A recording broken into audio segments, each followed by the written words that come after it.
Mon téléspectateur, ma téléspectatrice, mon invité d'aujourd'hui, ne reculant devant rien, a traversé l'Atlantique grâce à Internet pour être avec nous aujourd'hui.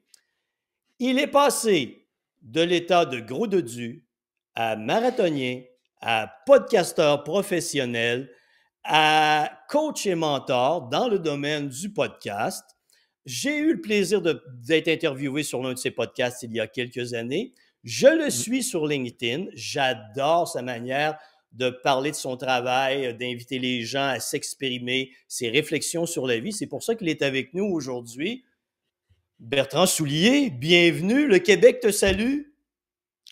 Bah écoute, bonsoir à toi Denis, enfin bonsoir parce que moi il est 19h et bonjour à tous, bonsoir. Bertrand, Et fais-moi une histoire de ta vie. Écoute, je suis allé revoir ton site Internet. Je sais qu'à une certaine époque, tu étais mmh, relativement mince avec 107 kilos. ouais. Tu n'avais pas de bonnes habitudes de vie. J'aimerais connaître quelle était ta mentalité de l'époque. Qu'est-ce qui t'a amené à changer? Comment ces changements t'ont amené aujourd'hui à être un podcasteur professionnel très écouté et à former des gens qui veulent animer des podcasts?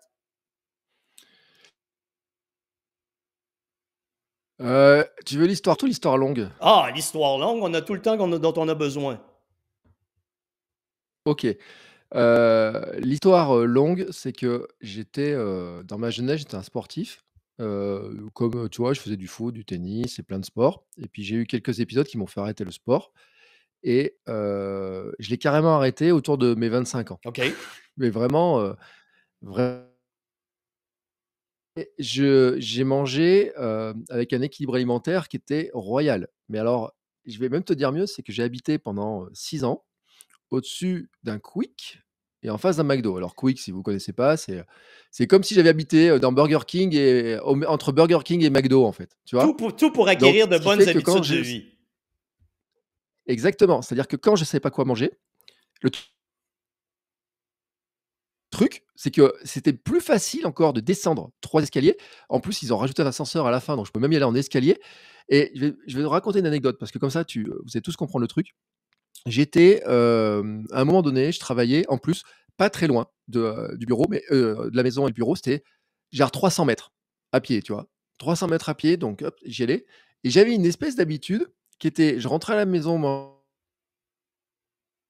et en repartant, j'allais au McDo me chercher une glace et la vendeuse, un jour, m'a dit: un McFlurry M&M's comme tous les jours, monsieur?» Et là, Oh! j'ai dit: «Waouh, punaise». Alors là, tu vois, ça fait un petit peu mal dans les dents. Mais en fait, ça a mis du temps à germer dans ma tête parce que moi, à l'époque, j'avais le boulot, j'avais un site internet, j'avais pas du temps en fait, pour tout te dire, je me levais tôt le matin, Ouais. mon site Bertrand, on internet, a je des partais au coupures boulot, beaucoup avec ta je rentrais à midi, je connexion. travaillais sur mon site. Bertrand, on a quelques coupures avec ta connexion. Euh, Ah, je ne sais pas si tu peux regarder juste pour être sûr, parce qu'il y a des. bah, je Tout va bien de ton côté? OK, on va y aller avec ouais, ça. moi je vois bien, ouais. Mmh. OK, Je suis en parfait. fibre et tout en Excellent. plus. Excuse-moi de t'avoir interrompu. Vas-y, continue avec Donc je ce travaillais déclencheur. ouais, je travaillais quand même, tu vois? Après j'allais au bureau. Le boulot, c'était de faire des sites internet. Donc faire un site internet, tu es assis toute Assis la à la journée, journée quoi. longue. Et après quand j'avais fini de tra ouais, ouais. Et après quand je rentrais du travail, le soir, qu'est-ce que je faisais? Je retravaillais sur mes propres sites internet à moi, après avoir travaillé sur ceux des clients et je mangeais un peu n'importe comment et je me couchais tard. Donc en fait, je ne dormais pas, je mangeais mal et je ne bougeais quasiment plus. Donc tu peux comprendre que le gros dodu, heu, en mangeant comme ça et donc j'ai grossi sans m'en rendre compte, mais je pense qu'à un niveau de 1 kilo par an, tu sais à peu près comment on dit les moyennes. Il y a Ouais. un moment donné, je suis arrivé à 107 kilos.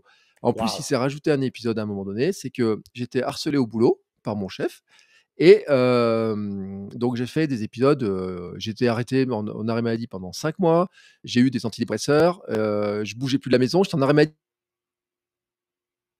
j'avais plus le droit de sortir de la maison. Tu sais, j'avais juste le droit de sortir 2 heures de la maison, la réglementation française, pour Ouais. aller dire, «Tu as le droit de prendre l'air» et à l'époque, j'avais juste le droit de faire ça. Donc c'est-à-dire que j'avais le droit de sortir de la maison, mais à l'époque, je faisais pas de sport. Donc en fait, je restais enfermé chez moi, dans mon canapé, entre mon canapé et mon bureau que j'avais dans ma maison et je ne bougeais plus, tu vois? J'étais une espèce d'un truc comme ça. Alors, je dois dire quand même qu'à cette époque-là, j'avais perdu un petit peu de poids parce que, comme j'étais déprimé, mais après quand j'ai retrouvé un petit peu le moral, je me suis mis à remanger mal et tu vois, on avait un livreur de pizza pas loin, on avait déménagé, mais il y avait plus McDo et Quick et tous les trucs, mais il y avait des pizzas, il y avait tout ce que tu voulais. Donc j'avais tous mes repères pour bouffer n'importe quoi et donc en plus, avant d'avoir été arrêté, tu vois, dans mon travail, comme je déprimais, tu vois, j'avais des tout un pour me de nourriture, ce qu'on dirait émotionnelle. Tu vois le truc? C'est-à-dire que le matin, avant d'arriver au bureau, Ouais, je traînais les pieds, je mangeais un pain au chocolat, enfin ou chocolatine suivant les pays, je sais pas comment vous appelez ça au Canada, mais tu sais, les petits pains avec du chocolat dedans. ouais, ouais, À chocolatine midi, aussi. je mangeais des sandwichs, je me bouffais un peu, tu vois, n'importe quoi et puis le soir, quand je rentrais à la maison, j'avais un truc qui était génial, mais vraiment, tu vois, génial comme habitude, c'était que un verre de coca, je mangeais du chocolat, des gâteaux, je m'asseyais dans le canapé, je regardais une série enfin alors à l'époque pas des séries, j'ai pas Netflix ou quoi que ce soit, tu vois? Mais je regardais la télé Ouais, ou je sais pas quoi, puis après on mangeait n'importe comment. Bref, grosso modo, en fait, j'avais une alimentation qui était totalement, merdique. Enfin vraiment catastrophique.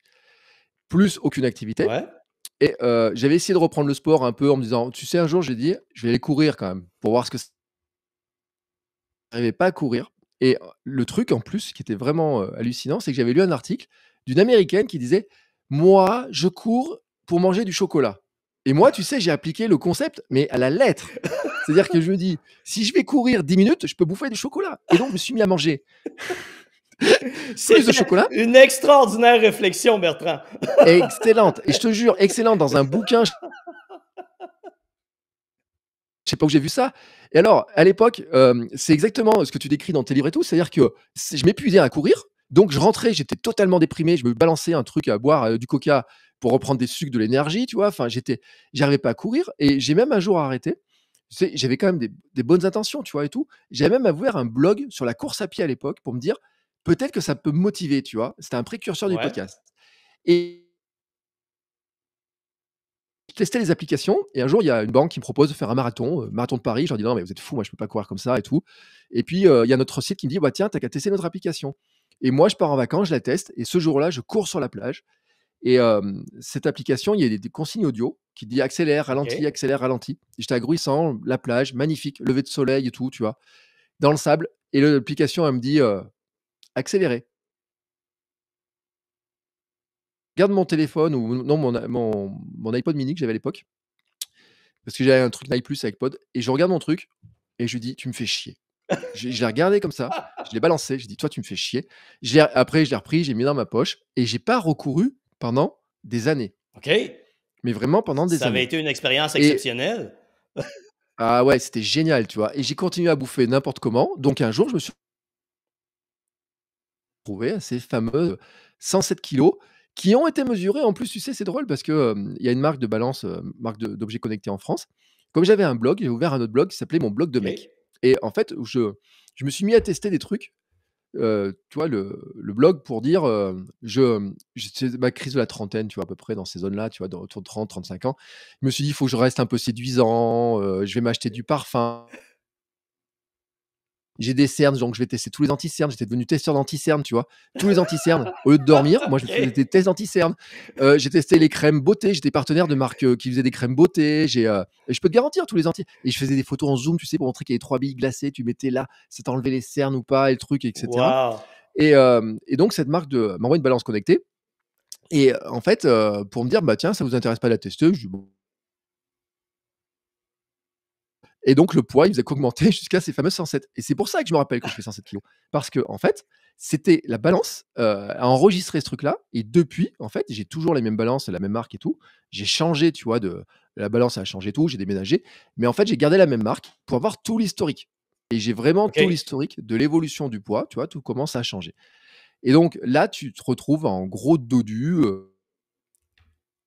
faire enfermé, tu vois? Je me suis mis à travailler, après, je travaillais à mon compte, donc j'avais pas de raison de bouger de la maison non plus, tu vois? Enfin et je pense à un moment donné quand même, on s'est dit avec ma femme, on s'est regardé, peut-être on a dit: «Il y a peut-être un truc à changer», tu vois? Mais quoi? Peut-être, Je sais pas peut-être. et ma femme a eu une idée quand même de dire, «Je vais aller voir une diététicienne, nutritionniste un petit peu pour voir ce qu'elle me raconte» Et cette diététicienne, que je suis allé voir ensuite par la suite,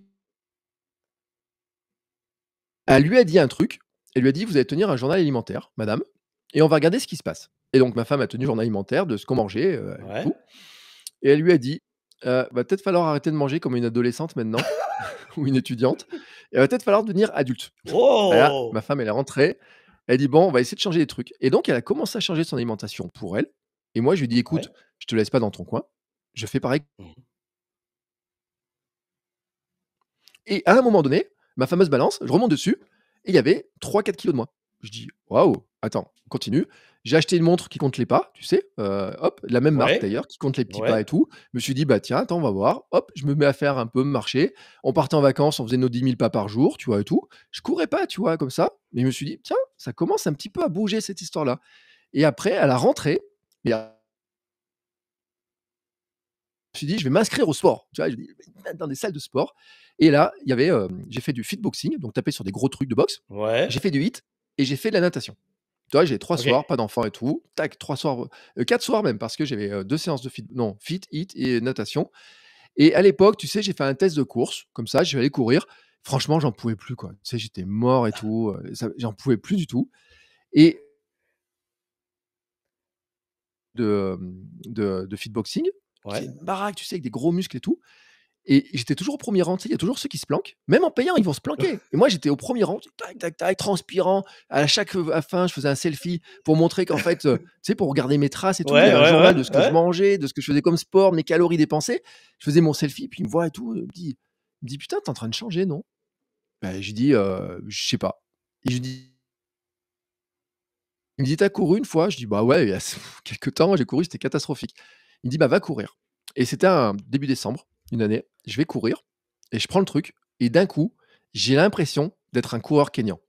C'est-à-dire que, alors je courais pas vite, hein, mais tout d'un coup, j'avais gagné peut-être 2 km/h sans m'entraîner, juste parce Waouh! que quand je suis remonté sur ma balance, bah, je me suis rendu compte que j'avais déjà perdu pas loin de 20 kilos au total Wow, 20 par ces kilos, activités-là, wow! plus par un truc.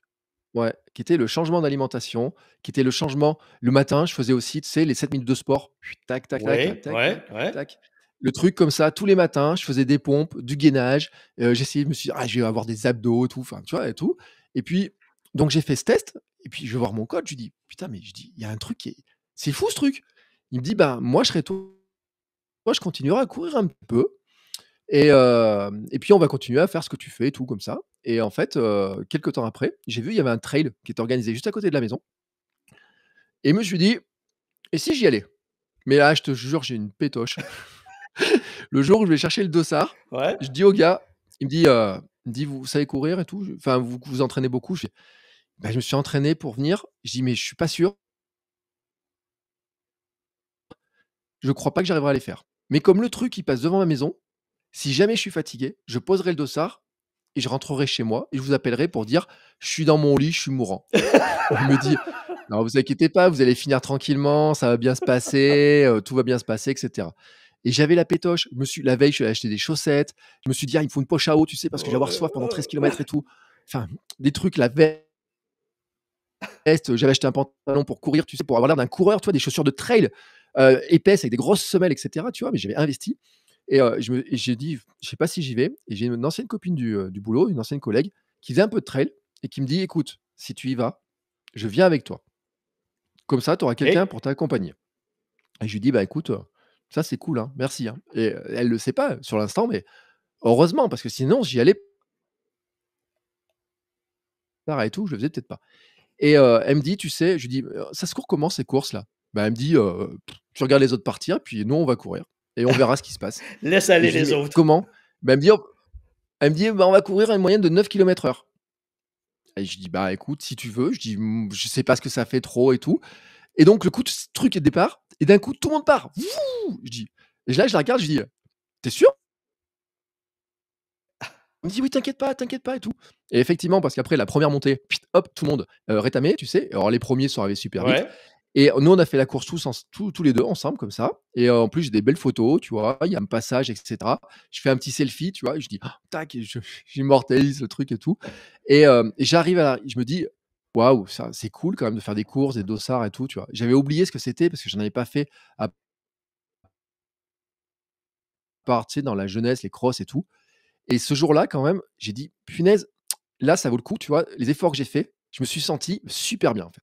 Et ce moment-là, en fait, je m'en suis pas rendu compte, mais il y a un truc qui a changé dans ma tête et je me suis dit: «Si tu continues à courir, peut-être que ça serait plus simple», tu vois? Pour avoir cet équilibre de vie qui est en train de se faire et surtout, je me suis rendu compte d'un truc, c'est que le fait d'être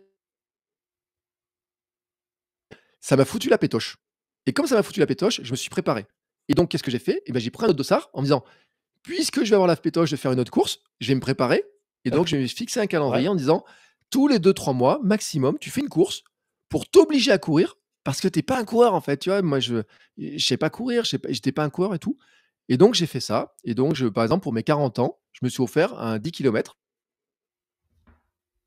OK.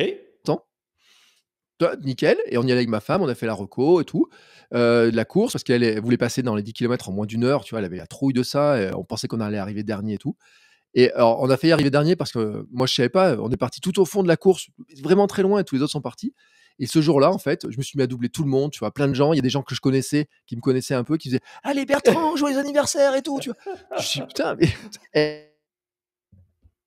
je suis arrivé, j'étais rouge et j'étais pas bien et tout, tu vois? Parce que je me suis fait doubler par des mecs et les mecs en plus, 2 mecs qui discutaient. Moi, j'étais mort, j'arrivais pas à avancer. Il y a 2 mecs qui me doublent en discutant, tu sais? Toc toc toc toc, «Ça Tout va va et tout, bien, ouais. tranquillou?» Et je me suis dit: «Attends, bon, il y a un truc quand même qui cloche», mais n'empêche que j'ai fini et après je me suis dit: «Je vais faire quelques courses de temps en temps, un petit trail, allonger un peu la distance et cetera», tu vois? J'ai fait des trucs comme ça et en fait, bah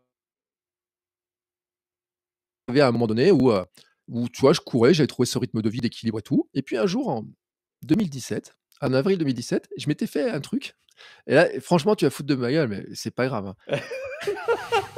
OK. Je m'étais mis à faire des vidéos tous Je les vais me jours. retenir. Une vidéo YouTube tous les jours. Tous les jours, une vidéo YouTube. 1er avril, une OK. vidéo. Ça aurait pu être une blague. 2 avril, une vidéo. 3 avril, et on part en vacances au bord de la mer. Que là où j'avais balancé mon iPod de rage là. Ouais. Et ce jour-là, je pars courir, le 17 avril, je pars courir. Il y avait du vent, du soleil, des palmiers, je pars courir et tu vois, il y avait une petite montée où il y a une petite église en sommet et je monte là-haut en courant, hop, je redescends et je suis super euphorique, mais vraiment super euphorique et je regarde, tu sais, mon truc et tout et j'avais pas trop d'idées de vidéo. Je me pose dans l'herbe, je fais avec mon téléphone, tu sais, Ouais. très con, très classiquement. Je prends mon micro et je dis, et la vidéo elle est très mauvaise parce qu'il y avait beaucoup de vent, le son est pas bon et je dis: J'ai eu une idée en courant, c'était génial avec le soleil, j'ai un truc et tout. Maintenant, je suis capable de courir 10 kilomètres, 15 et cetera, j'ai fait un trail. Et si pour mes 42 ans, je devenais marathonien? Bah oui, 42 kilomètres, 42 ans, 42 kilomètres. Eh bam, vas-y. 2017, mes 42 ans, c'était donc avril c'est en, 2018 et octobre 2018. Donc tu vois, il me restait 1 an et demi. Et donc, j'étais plus très gros. Enfin, tu vois, je faisais encore, 85-86, tu vois, dans ces zones-là. Je perdais 20 kilogrammes, tu vois, à peu Ouais. près. Et je me suis dit: «Bah, écoute, je vais faire un marathon comme ça pour mes 42 ans, pour me prouver» et à l'époque, je me disais: «Mais» et quelque temps avant, j'ai dit: «Mais courir un marathon, c'est pas pour moi, c'est trop long, c'est con. Moi, j'aime bien courir une demi heure», tu vois, des trucs comme ça. Ouais. Et là, j'ai dit: «Bah, écoute, banco», mais j'ai laissé passer l'idée parce qu'à l'époque, j'avais pas de podcast, j'avais que ma chaîne YouTube et sur ma chaîne YouTube, il y a pas grand monde qui regardait et tu vois? Et sauf que, au bout d'un moment, je m'étais quand même engagé avec moi-même et tu Ouais. vois? Il y a quand même des gens qui ont regardé. J'étais engagé sur mon blog et tout, tu vois? J'étais engagé et tout et donc j'ai laissé passer 1 an et puis un jour, je regarde Ouais. le marathon de Paris sur chaque année, sur la télé publique. Je regarde le marathon de Paris et là, il y a un truc, je me dis: «Faudrait peut-être que je m'inscrive quand même pour mon marathon là». Tu vois? Parce que marathon de Paris, c'est en avril. Tu vois? Avril 2018, j'ai laissé Ouais. passer 1 an entre ma vidéo et ce truc-là Bien. et je Ouais. regarde mon truc et je dis: «Mais et quand même couillon là, si tu veux réussir pour tes 42 ans, il faut que tu t'inscrives» et donc je vais sur autour de la maison, tu vois? Enfin 1 heure et demie de la maison, à Lyon. Je regarde la date et tu sais quoi? Il tombait à 4 jours près ou 5 jours près sur ma date d'anniversaire Oh, et OK. là je dis: «Hein», je calcule et tout. Je dis: «Putain, avec un» pardon Ouais, pour le gros mot, je non, dis: puis «Oh, ça j'en ferait dis des presque comme ça 42 ici, ça». Ouais, ça ferait presque 42,195 ans. Tu vois, à quelque chose près. Je me dis Quel bon calcul! Quel bon calcul! je me dis: «Bon, bah, écoute mon gars, je crois que c'est pour toi. Je sors la carte bleue, je m'inscris». Et là, je me dis: «Maintenant, il va falloir que je le prépare ce truc». Et donc je dis: «Maintenant, comment je fais pour préparer ça?» et cetera. Et à l'époque, quand même, j'ai eu une bonne idée, c'est que, tu vois, j'ai pas préparé, je m'étais pas inscrit à une course, mais je m'étais quand même inscrit en club Ouais, d'athlétisme, pour apprendre à courir. En 2017, je m'étais inscrit en club et à l'époque, ils me disaient: «Tu as un objectif?» Je dis: «Bah non, moi et tout, j'apprends à courir» et tu sais, déjà, je leur envoyé un message en leur disant: «Écoutez, moi, je suis un vieux coureur, je commence la course, est-ce que je peux m'inscrire dans un club? Est-ce que j'ai le droit? Parce que je suis vieux» et le gars, il y en a, il me dit: «Bah oui, mais viens, tu vas voir». J'y vais, c'était ouais et sans mentir, hein, que des vieux et à la fin, c'était les organisateurs du 1er trail que j'avais fait, c'était drôle et à la fin, les mecs, ils ouvrent une binouse, ils payent une bière, des chips, tout, je le club et je vais au deuxième club d'à côté et le président de l'époque, il me dit: «Oh mais je pense que tu pourrais venir, tu vas voir les vieux qu'il y a». J'y arrive et en fait, j'étais l'un des plus jeunes. Alors il y avait des jeunes, mais le président, il a 10 ans de plus que moi et tout. Il me dit: «Allez, regarde l'âge», il me dit et tout, «Tu as un groupe d'entraînement, tu essaies de suivre, tu verras ce que ça se passe, tu fais 3 séances d'essai et tout». Donc j'avais fait ça, tu vois? Je courais un peu en club. Je me retrouve quand même, à ce moment-là, je m'inscris à cette course et je me dis: «Bon maintenant, je vais préparer ça». Et c'est là que j'ai une idée, fabuleuse quand même. Je la trouve maintenant fabuleuse, mais à l'époque, c'était, une imposture totale.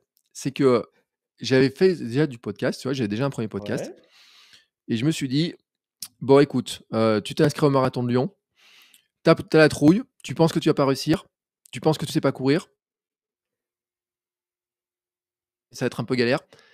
Il faut que tu trouves un plan d'entraînement, il faut que tu trouves des trucs, mais surtout, il faut que tu trouves des gens qui t'encouragent et surtout, maintenant, il faut y aller, il faut pas te dégonfler». Donc j'ai créé un podcast, OK. Kilomètre Kilomètre 42, 42, ouais. en disant Kilomètre 42 et 42 ans, marathon, KM 42, tu vois? Je dis: «Comment tu veux que je l'appelle?» Kilomètre 42, je crée ce truc-là. Genre en je crois que c'est juillet et je dis un truc simple, je prends tu vois? Et je faisais une séance avec Ouais. mon téléphone toujours et à la fin de la séance, je disais: «Voilà, j'ai couru tant, j'ai fait ça. Est-ce que je me rapproche de mon objectif marathon?» et cetera et c'était juste ça, c'était mon journal de course. En fait, au lieu de le faire sur mon application, je me suis mis à le faire sur mon Sur téléphone, ton podcast, en podcast. en Ouais. audio, en podcast.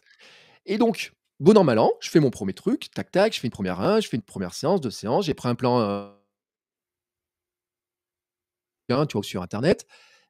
L'été, ça se passe, il fait un petit peu chaud, mais tu vois, c'est un pass. Je prends les séances de super c'est un peu compliqué et moi, le podcast, je regarde pas les stats. Tu sais, je me dis: «Il y a personne qui écoute, de toute façon, on s'en fout, c'est pour moi», tu vois? Je reçois 2-3 messages Ouais. de gens et tout. En même temps, j'ai mon compte Instagram et puis 15 jours avant, le marathon, j'ai un gros week-end choc, mais vraiment un truc choc.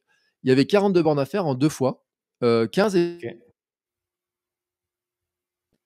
et avec l'expérience, je sais que c'est une connerie. Mais dans le plan, c'est marqué 15 et 25, tu vois? OK.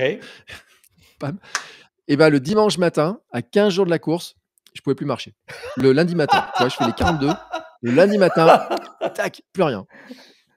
J'avais des inflammations, en fait. J'avais les tibias qui brûlaient, en fait. Ouais. Tu vois? Les 2 tibias qui brûlaient. J'allais donner Périostite. des cours à la fac, je pouvais pas donner pas la descente pour descendre de chez moi jusqu'au bus. Là où je la faisais en 5 minutes, je l'ai faite en 1/4 d'heure. Ça brûlait, ça faisait horriblement mal, tu vois, ce truc-là. Et là, je me dis: «Attends, tu as ton dossard pour la course». J'étais en train de réserver l'hôtel. Je dis: «Qu'est-ce que je fais?» tu vois? Et alors vite fait, j'envoie un message à ma kiné qui m'avait réparé pour mon coude et je lui dis: «Qu'est-ce que vous en pensez?» et donc elle commence à venir voir et dit, cette histoire-là. Mais elle me dit: «On peut faire un truc». Je dis: «Quoi?» Elle me dit: «Beh, je vais appuyer comme une butor dessus, le plus fort possible, pour forcer, tu sais, à refaire les tissus et tout, à faire passer l'inflammation». Et puis elle m'a fait un truc aussi du massage à la glace avec des glaçons, tu vois? Ouais. Elle a pas sorti le rouleau à pâtisserie, mais tout ça pour forcer, tu sais, à C'était pas loin. reconstituer. Mais c'était pas loin et Ouais. donc tous les soirs, en fait, je mettais de la glace. Puis ensuite, je mettais, tu sais, j'avais acheté un pot de une boîte de petits pois, tu sais, pour mettre dessus et puis après je faisais des glaçons, une poche à glaçons et tous les soirs, je faisais du ponçage à la glace, c'est-à-dire que je prenais mes tibias et je frottais dessus, tu sais, pour essayer de faire dégonfler Ouais. l'inflammation, essayer Au de tu secours. sais, que ça recasse les fibres encore plus vite et que ça se reconstitue encore plus vite. Et elle m'a dit: «Bon, on va faire autre truc, on va faire du taping en plus, on va faire ça, on va faire ça, on va faire ça» Et on a pris rendez-vous. Il me dit, bah écoute, pour le taping, on peut le faire le samedi avant la course, on va faire ça et tout. Et puis, tu vois, 3-4 jours avant, je dis, mais attends, si c'est pour faire mon marathon comme ça, c'est pas la peine, quoi. Tu vois, j'étais vraiment. Ma fille était toute petite, on a des problèmes de logement à Lyon en plus pour y aller, pour trouver, tu vois, un départ Ouais. tardif et tout. J'ai dit, franchement, si c'est ça mon premier marathon, ça va me dégoûter, j'y vais pas. Et tu vois, j'étais dégoûté. Et j'ai dit, bah écoutez, c'est la fin, au revoir. J'ai mis un message sur Instagram, j'ai fait une photo de mes pieds, tu vois, tout, ça, et Ouais. j'ai dit, fini, au revoir, bye bye et tout le monde et tout. Et puis en même temps, je vais, parce que c'est super drôle après, il y a quand même un truc qui est super drôle. C'est-à-dire que je m'étais entraîné quand même, tu Ouais, sais? ben Et donc je vais faire ouais. des examens et tout, et je vais voir un ostéo spécialiste du sport qui s'appelle Thomas Laure-Blanchet, qui a été champion du monde de trail et tout, le premier champion du monde de trail, qui a gagné des courses, des 100 miles aux États-Unis et tout. Et je me rappelle, tu sais, je faisais des cours à Vichy, enfin, pour à 1 heure, tu vois, à peu près. Et je devais faire des formations dans le sud de la France et tout. Et il me trouve un rendez-vous, tu sais, il me met un rendez-vous. Et je dis, waouh, entre mes cours à Vichy, tu vois, je prends, hop, la voiture. Je reviens, je fais un rendez-vous chez lui. Et ensuite, je vais faire ma formation qui est à 400 bornes au sud. Je dois être à l'hôtel et tout. Ça va rentrer dans mes heures et tout. Et donc, je vais le voir et tout, comme ça. Et puis, il me dit, vous étiez en préparation marathon, vous? Oui, 10e semaine. Bah, c'est normal que ça lâche. Et tous les marathoniens débutants, ça lâche ici. Pourquoi? Ben, parce que c'est le stress mécanique. Je dis, le quoi? Oui. Ben, elle dit: «Bah oui, effort trop important, Mmh. corps pas adapté, Ouais. ça casse». Tu vois? Mon corps a lâché. Et donc il me dit ça, et en fait, j'en sors. Il me dit: «Ouais, moi je pense pas que c'est une périostite, je pense que c'est une inflammation de ça, il faut faire ça, il faut faire ça». Et bizarrement en fait, en mais vraiment j'avais plus mal, tu vois? En quelques jours, mais même déjà le lendemain du marathon quand il s'est couru à Lyon, déjà le lendemain, déjà j'avais beaucoup moins mal. Donc psychologiquement, tu vois, il y avait un truc qui me disait: «Tu es pas prêt, tu y vas pas» et cetera. Là, il me voit et il me dit: «Bon, il y a un truc quand même sur les godasses». Il me dit: «Avant, vous couriez assis». Il m'a fait courir avec mes anciennes chaussures. Il m'a fait courir Ouais. avec mes chaussures, il m'a fait courir pieds nus. Il me dit, il me dit: «Il y a un truc que je comprends pas». Tu sais, il filmait, il me dit: «Il y a un truc que je comprends.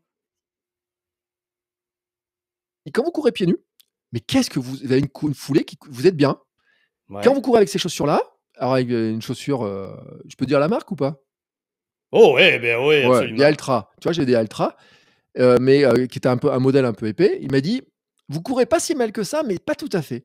Et j'avais amené mes chaussures d'avant, tu sais? Et Ouais. je mets les chaussures et il me dit: «Ah, quand vous courez avec ces chaussures-là, vous courez vraiment comme, vous courez comme un papy qui est assis, en fait. Donc vraiment, OK. position assise, et Ouais. vraiment trop en arrière». Et il me dit: «C'est normal, dès que vous avez augmenté la fréquence, et ben, ça a lâché». Et il me dit: «Vous avez un problème quand même avec vos chaussures, c'est qu'elles sont trop hautes, ça fait des déformations du pied, ça fait ça et tout». Il me dit: «Allez au magasin, vous leur dites que vous venez de ma part, que vous voulez tel modèle, je sais plus le nom, mais ils vont me comprendre. OK. Véridique». Avant de repartir en bagnole France, je m'arrête au magasin, ça tombe bien, c'était juste au bord de l'autoroute. Je vais voir le gars qui m'a vendu l'autre première. Je dis: «Écoute, je sors de chez Thomas», il m'a dit ça, ça, ça et tout. Et il me dit, je lui dis: «C'est pas le nom de la chaussure». Il me dit: «Ouais, mais t'inquiète», il me dit: «C'est celle-ci là». Et il me sort une paire, Altra Escalante, il me dit: «Tiens, ça, 140 €». Il me dit: «Tu vas essayer». Et alors, tu sais, je les ai mis le soir après, je suis arrivé, là où je faisais ma formation, tu vois, c'était, il faisait encore assez, mais je pouvais pas trop courir. Mais le lendemain, je suis allé courir au bord de la mer, c'était au bord de la mer. Et d'un coup, tu sais, j'ai senti ces chaussures. J'ai dit: «Ah, tiens, c'est super agréable de courir dedans, je suis vachement bien et tout», tu vois? Et et là, je me suis dit quand même: «Comment je fais pour repartir?» Tu vois? Est-ce que je peux courir un marathon? J'avais quand même demandé un truc à Thomas Laure-Blanchet, et c'est là où tu vas te foutre de ma gueule, mais tout le monde va se foutre de ma gueule sur ce truc-là. J'avais dit à Thomas Laure-Blanchet, donc le 9 octobre, c'était, je me rappelle, mais super bien, tu vois? C'était une semaine après, tu vois? Ou 3-4 jours après le marathon, j'ai pas pu courir. Et je lui dis un truc, je lui dis: «Bon, j'ai fait toute la prépa marathon quand même». Il me dit: «Oui, mais ça fait combien de temps que tu cours pas?» Je dis: «Bah, 2 semaines que je suis arrêté parce que j'ai ma périostite». Et je lui dis: «Bon, j'ai fait toute la prépa marathon. Est-ce que je peux pas reporter tout ce que j'ai fait de ma prépa sur un marathon de fin d'année? Genre, dans ma ville, il y avait un marathon. Est-ce que je peux pas faire ce marathon?» Et il me regarde, il me dit: «Ah non, ça risque pas». Je lui dis: «Pourquoi?» Bah, il me dit: je dis: «Mais j'ai fait la prépa». Il me dit: «Ça fait combien de temps que tu cours plus?» «Bah, 15 jours». Beh, il dit: «Bien, en fait, tu as tout perdu». Attends, j'ai comment? Je me suis fait pendant 3 mois, je me suis préparé et tu me dis qu'en 15 jours, j'ai tout perdu? Il me dit: «Bah, ouais». Et je lui dis: «Et je pourrais courir le truc d'après?» Il me dit: «Non». «Et le truc d'après?» «Non». Et je dis: «Mais je peux recourir quand?» Il me dit: «Avec un dossard?» Je dis: «Oui». Il me dit: «L'an prochain». Il me dit ça début octobre et je dis: «Oh attends, je peux plus courir de marathon, mon truc anniversaire, c'est mort et tout». Alors je suis quand même allé faire une petite course pour une course caritative, un petit 5 kilomètres où d'ailleurs lui il a gagné la course, tu vois? Alors c'était drôle, j'ai vu sur le dossard, je me suis caché en me OK. disant: «Pourvu qu'il me voit pas, que je fasse des conneries» et puis c'était en novembre, ouais, c'est pour la moustache, tu sais, la course-tâche et compagnie et puis quand même, ça me commence à me trotter dans la tête et tout. Je me dis: «Comment je fais pour réussir mon défi de courir mes 42 kilomètres pour mes 42 ans?» Et je dis: «Bon écoute, je vais le faire sur l'année», tu vois? Il me restait encore un bout d'année et j'ai demandé au Père Noël un dossard pour le marathon de Paris et donc le Père OK. Noël, très gentil, m'a amené un dossard pour le marathon de Paris et à ce moment-là, je me suis posé la question de savoir ce que je faisais de mon podcast et je regarde les stats Ouais. et je me rends compte qu'en fait, il y avait 22 000 personnes qui avaient écouté mon podcast. Alors que Oh! moi, Wow! je pensais personne. Mais vraiment, tu vois? Mais pas un chat, enfin 22 000 ou 15 000 à l'époque, un truc comme ça. Ouais. Et je dis: «Tiens, il y a des gens qui écoutent ce que je fais. Il y a des gens qui» tu vois? J'avais pas trop de retours, mais il y a des gens qui écoutaient. Ouais. Je dis: «Mais c'est bizarre ce truc». Je dis: «Bon écoute, je vais le reprendre». Je dis: «Coucou, je suis de retour et tout». C'est reparti pour la préparation et cetera. Et alors, il s'est passé un truc, mais complètement dingue, mais alors vraiment complètement dingue. C'est-à-dire qu'un jour, je reçois en plus un mail et c'est important pour la suite de l'histoire, Ouais. comment je suis devenu Podcasteur, ouais. et podcasteur pro, parce qu'il y a un jour, je reçois un mail et j'ai cru que c'était une blague. Il y a une agence de podcast et enfin d'hébergement de podcast qui est Acast. Ils me disent, «Bonjour, votre podcast nous intéresse, on a peut-être un annonceur dessus, qui voudrait faire de la publicité. On cherche des podcasts de running, on en a pas dans sous la sous le sous dans dedans et tout, ça vous intéresse d'avoir de la pub sur votre podcast?» Mais je dis: «Mais moi j'ai un tout petit podcast». Il est tout genre 9 000 écoutes par mois, enfin même pas ou 5 000 ou 6 000, tu vois? Elle me dit: «Oui, votre podcast, il est un peu petit, hein. Normalement, on prend pas des podcasts si petits, mais comme on en a pas en catalogue, ça vous dit pas?» Je dis: «Bah, expliquez-moi d'abord qui c'est l'annonceur et ensuite on voit ce qu'il faut». Ouais. Bon, v'là Tipa qui me donne le nom de l'annonceur. Et D'après toi, c'est l'annonceur qui? était Était Nike. Nike, ouais.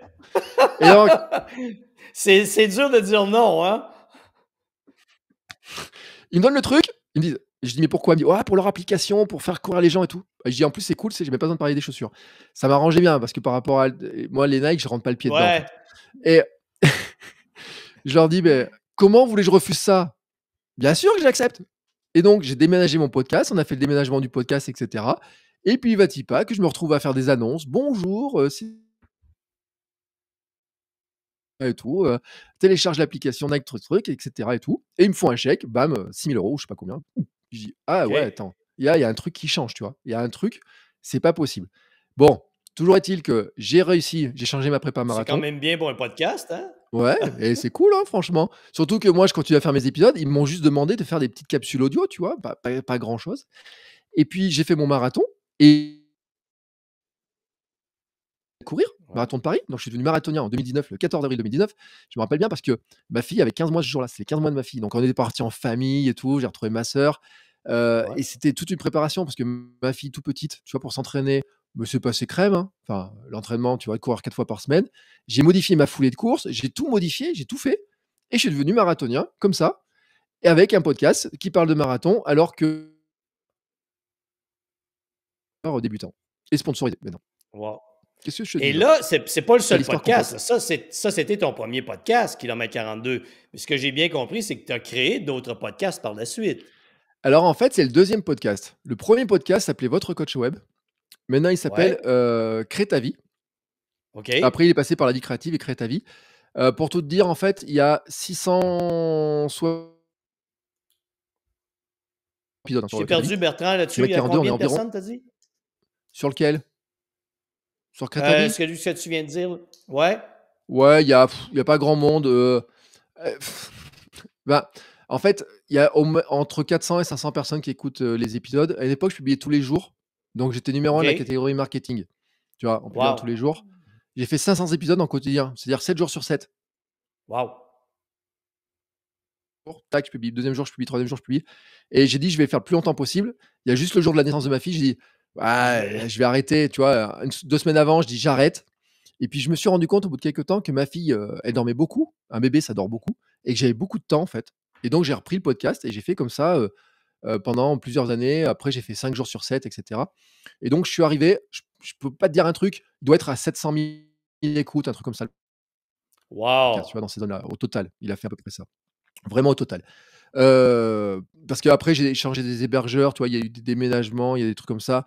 Statistiquement, ce que je peux te dire, c'est que globalement, actuellement, les podcasts, j'ai fait environ 1,4 million d'écoutes Wow! sur l'ensemble de mes podcasts.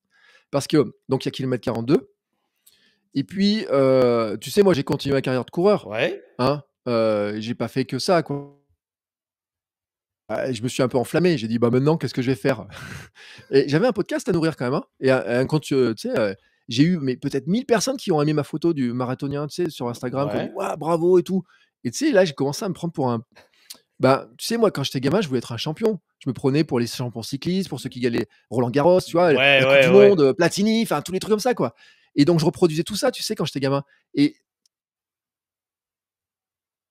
enfin, enfin, dans ma tête, je me dis, ça, c'est cool, tu vois, je suis pas un champion, mais quand même, il y a un truc, tu vois, qui est sur Instagram, c'est que les gens, ils te félicitent et tout. Ça fait un peu champion. Et j'ai mis longtemps à comprendre le système, tu vois, dans le truc. Mais un jour, en fait, je me suis mis. Alors, j'ai d'autres podcasts et je continuais, tu sais, à faire mes podcasts quotidiens et tout. Et en fait, je fais des podcasts en marchant. Souvent, je fais des podcasts. Ouais. C'est, je prends mon casque là comme ça. Et enfin, j'en prends un de meilleure qualité, tu vois. Je me pars me balader 1 heure et pendant 1 heure, je parle. Et à la fin, j'arrive à la maison, je sais plus de quoi j'ai parlé, mais j'appuie sur le bouton publier. C'est ce que je faisais. OK. Et Voilà! un jour, je dis un truc très con, mais je dis un truc et je dis: «Waouh, punaise, je me suis rendu compte qu'en faisant ça, ça faisait ça, en courant, je fais ça et tout». Et je me rends compte avoir couru mon marathon m'a donné de la confiance, m'a permis d'atteindre des objectifs. Et ce que je t'ai pas dit, c'est qu'au départ du marathon de Paris, je pèse 79 kilos. Wow! Je suis parti de 107, je suis À descendu à 79, 79. Wow, exceptionnel. tu vois? Ouais. Donc j'ai fait 27 kilos, 28 kilos de perdus. Et je les ai quasiment pas repris. Il y a un truc que j'ai repris, j à la naissance de ma fille, j'ai pris 10 kilos, j'ai fait une couvade. Mais tu sais pourquoi? C'est con pourquoi j'ai fait une couvade. Parce que quand ma fille est née, j'ai dit: «Je veux rester à la maison avec ma femme et ma fille le plus longtemps possible». Et j'ai arrêté de travailler pour mes clients et OK. j'ai arrêté de faire mes cours à la fac. OK. Pendant 3 mois, j'ai arrêté ça. Et quand j'ai repris le boulot, et ben, j'ai dû rattraper. Et donc je me suis mis à rattraper. Je partais le matin très tôt, j'entrais tard le soir, très tard. Et qu'est-ce que je faisais? Et sandwich à midi, je mangeais n'importe quoi, j'étais fatigué, je dormais pas. Et donc je retrouvais, tu sais, ce rythme de vie que j'avais avant et je buvais du coca pour me donner de l'énergie et cetera. Donc j'avais repris Ah ouais. 9 kilos de plus, Les mais vieilles que 9 habitudes de kilos, vie. 9 ou 10 que j'ai reperdu avec la prépa marathon. Je suis même redescendu plus Ouais. bas. Et puis j'ai compris, tu vois, que, j'avais besoin de cet équilibre de vie là, qui est en train de changer, tu vois? Qui en fait, il me Ouais. faisait du bien. Et en fait, je me suis mis en fait à dire: «Bah, en fait, avant, j'étais comme un hamster dans ma roue». Mais vraiment comme un hamster. C'est-à-dire que je tournais dans ma roue, métro, boulot, dodo, tac, tac, tac, je bouffe n'importe comment, je grossis, j'ai les grosses joues, tu vois? Bop, j'avais l'image et tout. Et j'ai dit: «Bah, écoute», je dis: «Je pense que je suis pas le seul. J'ai des témoignages qui me disent que je suis personne. On va créer un club, on appellera le Hamsters Running Club». Comme un con, tu sais, chut, tac, je mets ça, hop, je me rappelais même plus. Et j'ai reçu un SMS d'un gars, Nico, qui me dit, «Putain, toi qui cherches une idée depuis longtemps, elle est là ton idée. Mais vas-y fonce, crée-le ton club!» Et je dis: «Écoute, j'ai le podcast, je vais créer une communauté privée». Alors au début, j'ai fait un groupe Facebook pendant, 3 semaines, un Ouais. mois, puis j'ai pris un autre compte, tu vois, sur un autre, hébergement. Et je me suis dit: «Communauté privée, des gens qui me ressemblent». Et en fait, je me suis mis à réfléchir à tous les trucs, à tout un tas de concepts sur finalement me dire: «Ben, en fait, qu'est-ce que tu as fait en courant? Tu as changé ton alimentation, tu t'es mis à bouger, tu t'es mis à reprendre des habitudes». Je me suis mis à créer aussi, tu vois, des trucs de comment je partage ça. Alors un jour, j'ai dit: «Tiens, j'ai fait un truc qui s'appelle SAM, sommeil, alimentation, mouvement, ma philosophie de vie». Tac, c'est ce que je fais au quotidien. Regardez-moi, 30 kilos de moins en faisant que ça et tout. Donc je partage ça et tout. Et les gens, ils sont intéressés et tout, tu vois, et tout. Le Hamsters Running Club qui commence à se développer. Le podcast, un autre sponsor qui arrive, hein, après Nike, Adidas. Wow. Pourquoi Oh, pas, tu vois, et ben, tout. c'est ce que j'allais te dire. Heu et après Nike qui revient, tu vois, et tout, et de trucs en, tu vois, de fil en aiguille, en fait. Moi, c'était pas calculé. Et je dis même un truc, c'est que Kilomètre 42, c'est le podcast, c'est le pur truc de l'imposteur, tu vois. C'est-à-dire que normalement, les podcasts, c'est fait par des experts, par des mecs, des experts. Tu vois, tu as un mec qui est champion de course, qui court depuis 20 ans. Il fait un podcast sur la course, il est entraîneur. Tu te dis, c'est normal. Un mec qui est docteur en nutrition, il fait un podcast sur la nutrition, tu te dis, c'est normal. Tu vois. Mais un Ouais. mec qui court pas, qui est gros, qui est grassouillé, qui court pas et qui fait un podcast sur la course à pied, normalement, il y a un truc qui cloche. Sauf que les gens, ils adorent cette histoire-là. En fait, ils ont adoré Ben oui. l'histoire parce qu'ils sont reconnus dedans. Et encore, il y a 2 jours, Ben j'ai reçu voilà. un message d'un mec qui me dit: «Ton podcast, c'est pas le podcast des champions, des stars et tout. C'est le podcast qui nous montre qu'il y a des gens comme nous qui en chient grave, mais qui arrivent à réussir des trucs qu'ils ne pensaient pas être capables de faire». Voilà. Et à force Ouais. d'avoir ces messages-là, je dis: «Bah, écoute, on est des champions, mais on est juste champions du monde, de notre monde». Et De notre maintenant, monde. le podcast Voilà. Kilomètre 42, c'est on est des champions du monde de notre monde, on est des hamsters, on est fiers d'être sortis de la roue, on se méfie de ne pas retomber dans une autre roue à la con, tu sais, Ouais. Ouais. de faire trop de sport, par exemple, Oui. parce que la roue de faire Passer trop de d'un sport, extrême à l'autre. On surentraînement, évite de passer d'un extrême à l'autre. On exactement. cherche un équilibre de vie. Comme dirait ma psy, une psy que j'ai vue un jour qui m'a dit: «Il faudrait que tu te méfies quand même de pas passer de ta roue dans laquelle tu tournais à pas faire de sport, à une roue dans laquelle tu ne ferais que du sport». Tu vois? Voilà. Et je lui dis: «Mais oui, mais ça risque pas». Et puis après, j'ai regardé mon truc, je dis: «Non, moi, ça risque pas». Par contre, des triathlètes, tu vois, certains objectifs sportifs, si je me lançais dans un triathlon là, aujourd'hui, parce que j'ai eu l'idée quand même, dans mon truc, cette année, je voulais faire un Ironman. Heu, je l'ai dépassé ça, tu vois? J'ai mis pour 2025. Cette année, je fais du vélo, un défi vélo de 350 kilomètres, tu vois? OK. Donc j'ai créé un nouveau podcast qui s'appelle Kilomètre 350. Et tu sais ce que c'est Kilomètre 350? Et ben, C'est c'est quoi? Kilomètre 42 reproduit dans Ouais. le vélo.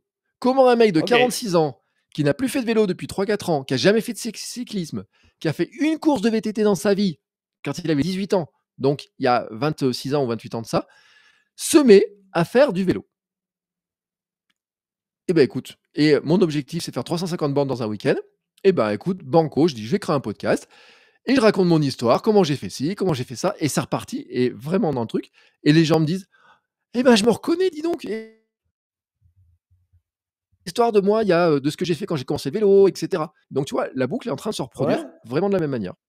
Voilà, Hey, et donc c'est mais pour là, ça que j'ai, Bertrand, plusieurs tu podcasts. dois être un des podcasteurs les plus écoutés en France. Avec Bon, il y tant a de d'autres podcasts succès, qui sont là, il y en a pas beaucoup de podcasts qui réussissent aussi bien. Je suis dans le monde du podcast, je le sais. non, mais dans la course, il y en a un gros qui s'appelle «Dans la tête d'un coureur», qui est vraiment Ouais. au-dessus. Que je connais, ouais. Après, alors, toi, tu le vois, mais et il y a un autre podcast dont on n'a pas parlé, c'est celui-ci, Sport Nutrition. OK. Parce que Sport Nutrition, il y a une histoire particulière, c'est que en courant, je suis devenu ambassadeur pour des marques. Tu sais? Ils demandent à être: «Est-ce que vous voulez ambassadeur?» Alors, moi, j'ai postulé chez Altra, et je Ouais. suis devenu ambassadeur chez Altra. L'an dernier, j'étais ambassadeur Coros, et puis je suis devenu ambassadeur d'une marque de miel qui s'appelle Happy Run, et tu vois, qui fait des sticks de miel là, comme ça, pour Ouais. les courses. Je trouvais ça Pour les génial, en courses. fait. J'ai fait un épisode de podcast avec eux. J'ai fait un truc comme ça, je les ai invités. On a eu un bon contact, on a gardé le contact, et cetera. Puis un jour, je leur dis: «Eh, le podcast, je suis sûr qu'il doit apporter des ventes. Vous avez pas un programme ambassadeur?» Ils m'ont dit: «Bah si, on pourrait faire ça et tout». Et alors, un truc très con, il y a 2 ans, ils disent: «Vous avez pas une idée quand même pour qu'on fasse connaître la marque?» Et moi, je leur dis: «Moi, mon truc, c'était le podcast, et vous savez ce que vous Podcast. devriez faire? C'est de faire un podcast sur la nutrition sportive». Et elle me répond, elle m'envoie un message, elle me dit: «Je peux t'appeler?» Je dis: «Oui». Elle me dit: «Écoute, on adore ton idée, mais nous, on a un problème, c'est qu'on sait pas faire de podcast et qu'on n'a pas le temps de faire le podcast. Par contre, si tu voulais le faire pour nous, on trouverait ça cool». Et je Wow. dis: «Oui». Elle me dit: «Mais on n'a pas de budget, on n'a pas d'argent». Ah, je dis: «D'accord. Bon, et comment on pourrait faire?» Elle me dit: «Bah, on va le développer, ça développerait la visibilité, et puis on va aller chercher des sponsors, et tout l'argent des sponsors, ils iront à toi». C'est le deal qu'on a, en OK. fait. Et le podcast n'est pas un podcast qui est sur la marque elle-même, c'est un podcast sur le principe de la nutrition sportive naturelle, la plus naturelle Merci. possible, et comment on ne s'épuise pas dans le truc. Alors, il y a des thématiques qui sont arrivées. On a parlé de l'anorexie, on a parlé de l'aménorrhée, on a parlé du syndrome Redd, de l'épuisement, on a parlé de plein de trucs sur la santé des sportifs, et cetera, dans Kilomètre 42 aussi, parce qu'il y a des trucs qui me sont arrivés en pleine tronche. Des gamines, par exemple, je me suis rendu compte qu'elles avaient plus leurs règles depuis des années, Ah oui? qu'elles vieillissaient à une vitesse grand D, tu vois, et tout. Et moi, je l'avais vu au club, j'avais vu sur une petite jeune au club qui était championne de France et qui arrêtait de courir. Et je comprenais pas, tu sais, je la voyais maigrir. Moi, je savais pas que ça pouvait exister, ce truc-là. Et un jour, je reçois un message, on me dit: «Tiens, il y a ça et tout». Et je dis: «Attends, il faut que j'invite quelqu'un pour nous en parler». Et là, je me suis rendu compte, ça touche témoignage d'hommes et tout. Et vraiment, tu vois, le côté, être en pleine forme, en bonne santé et tout, c'est super important. Dire, c'est pas que faire du sport, tu vois, pour être champion, c'est comment tu as l'équilibre de vie global, Ah ouais. parce que c'est l'équilibre de vie global qui nous permet, tu vois, de là, je te dis, je me suis un peu enrobé là, j'ai pris 3-4 kilos parce que j'ai bouffé n'importe comment, mais c'est parce que j'ai déplacé mon équilibre, tu vois? J'ai moins dormi. Comme je dors moins, je mange plus de cochonneries. Comme je mange plus Ouais. de cochonneries, que je dors moins, je suis plus fatigué, je fais moins de sport, je bouge moins, je suis moins dynamique. Et l'an dernier, j'ai quand même traîné une punaise de saleté. J'ai eu une hernie, discale et une OK. sciatique. Oh! Ça a Ouais. commencé par une sciatique et ça brûlait, ça brûlait, ça brûlait et j'étais plié en 2, tu vois et tout. Et puis ensuite, après, on a découvert qu'il y avait un petit tassement lombaire et après, on a découvert que c'était une hernie il y a en novembre. Et j'étais allé voir, Thomas Laure Blanchet, je suis retourné le voir. On Ouais. m'a fait des examens, on m'a fait des trucs comme ça et je sais que quand je prends pas assez le soleil, j'ai des problèmes en vitamine D, donc ça me fait des douleurs musculaires. Je vais le voir, je lui explique le truc et il me dit, et ça c'était drôle quand même parce qu'il me dit: «C'est drôle tout ce que tu me racontes, mais en fait, c'est des conneries». Je dis: «Thomas, Thomas, non, prise de sang qui montre que je suis en carence de vitamine D». Il me dit: «Oui, mais c'est pas une grosse carence, c'est une carence, oui, mais c'est ça». Et il me dit parce qu'il y avait eu un épisode que je t'ai pas raconté, c'est qu'il y a, 2 ans maintenant, je sais même plus en quelle année, tu vois? Je me rappelle même plus. Un hiver, en courant dans la neige, j'ai eu mal au genou, mon genou a enflé et en fait, on s'est rendu compte que j'avais un problème sur le ménisque et j'étais OK. opéré du Ouais. ménisque et juste avant, j'ai fait une vasectomie pour tout savoir, pour tout vous dire. Pendant, 15 jours, en 15 jours, je suis allé voir 2 fois à l'hôpital. La sage il y a l'infirmière m'a reconnu, m'a dit: «On vous a déjà vu, vous, non?» Je dis: «Oui, mais alors la première fois, c'était pour la vasectomie, maintenant c'est pour le genou, hein», je dis: «Mélangez pas, c'est coupé un endroit et cetera». Et en plus, moi, tu sais, C'est j'étais pas les 2 mêmes places. en endormissement local, donc j'ai tout vu, tout ce qui s'est passé. La vasectomie, j'en ai fait un épisode de podcast parce que c'était trop drôle. Il y avait les petites étudiantes qui venaient voir et tout, tu sais, quand bref, je vous laisse imaginer la scène.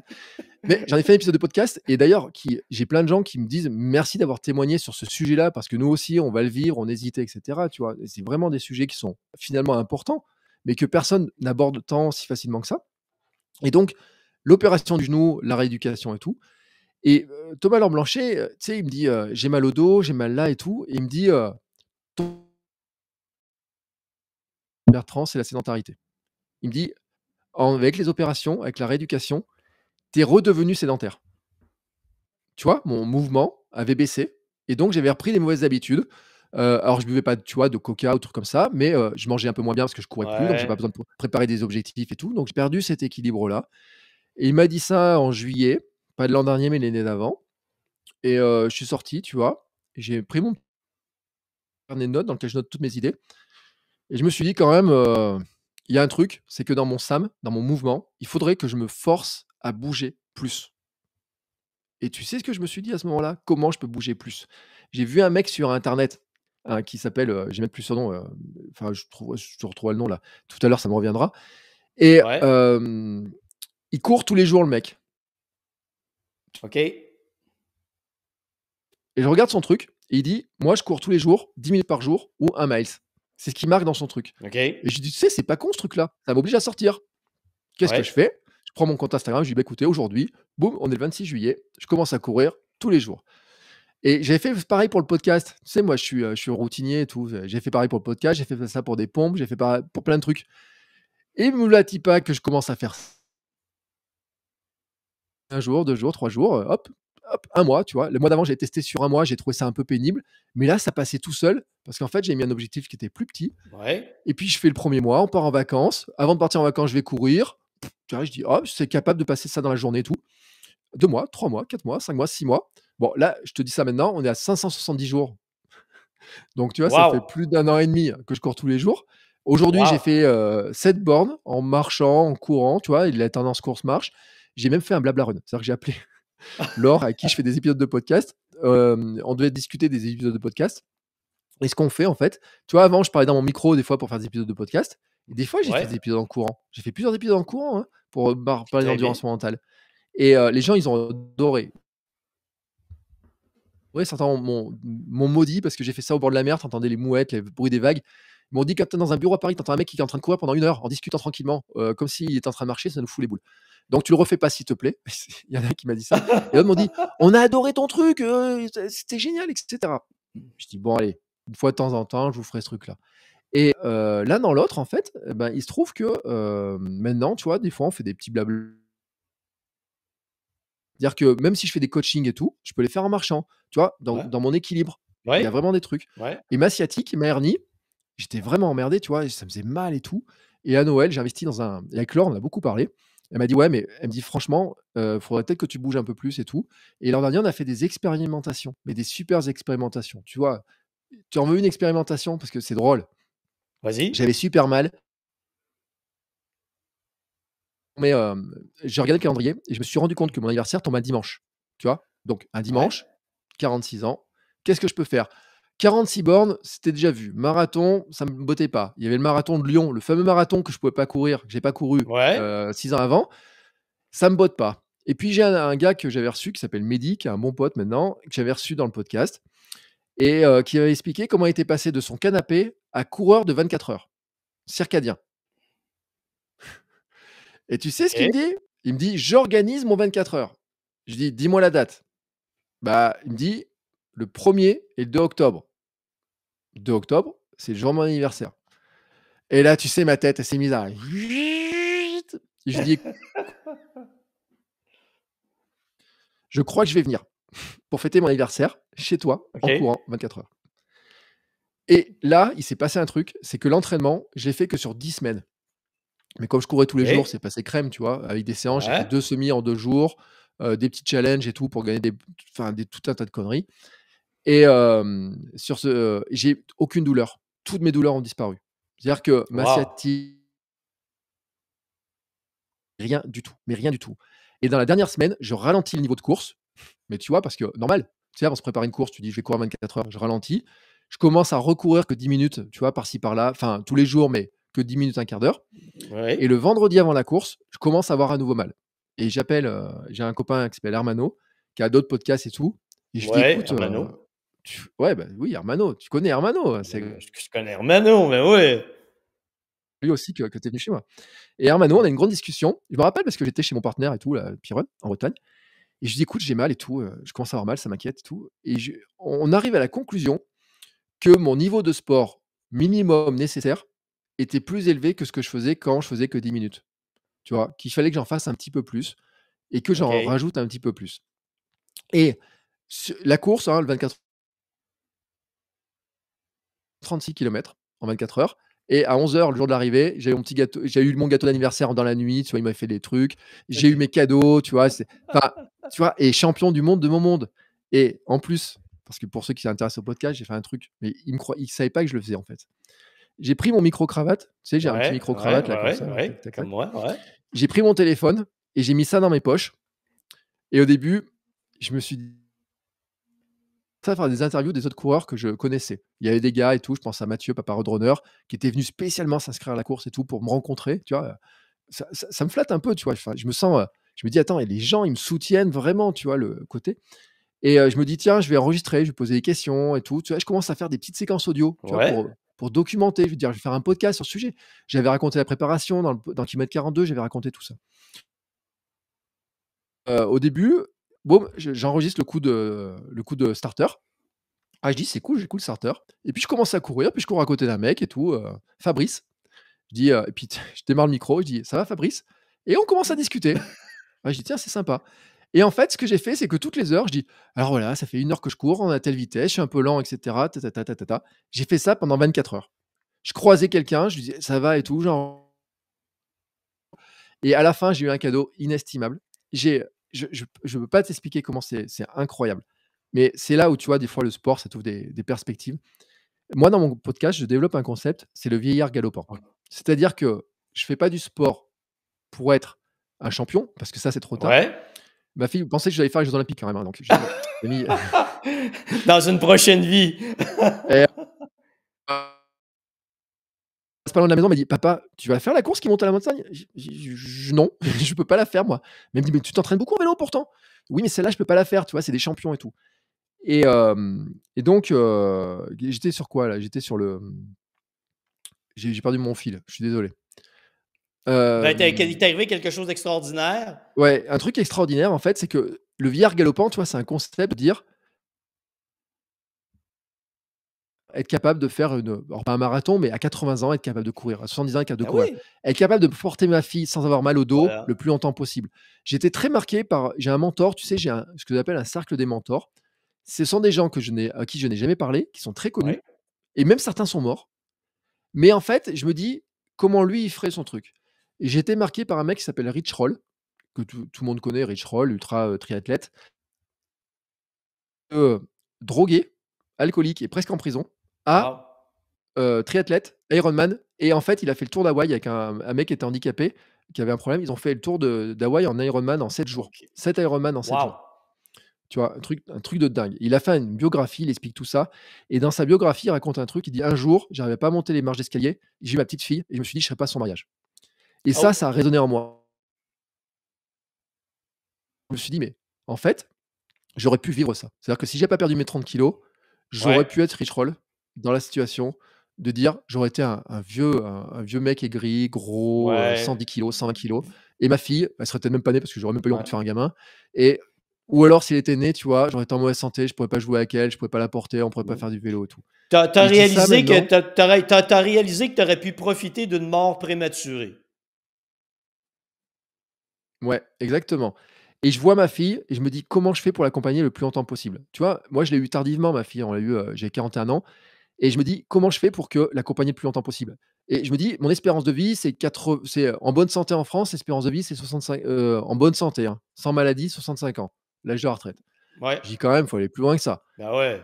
Si je pouvais aller jusqu'à 80 ans et voir, alors je dis pas je veux voir mes petits-enfants parce que ça dépend pas de moi, tu vois? Mais l'accompagner le plus longtemps possible, être capable d'aller courir avec elle si un jour elle veut courir et qu'elle a 20 ans et que je sois capable de le Ben faire, il faut qu'à 60 ans, je sois en pleine forme, à 65 ans, je sois en pleine forme et cetera, tu vois? oui, mais Bertrand, mon père s'est entraîné avec moi jusqu'à ses 86 ans Mmh. en Et bah, salle tu de vois, sport. c'est ce que je veux. Donc Mmh. c'est ce qui est nos corps expirent techniquement à 90 ans. Ouais. Donc on doit Alors tout faire pour les entretenir.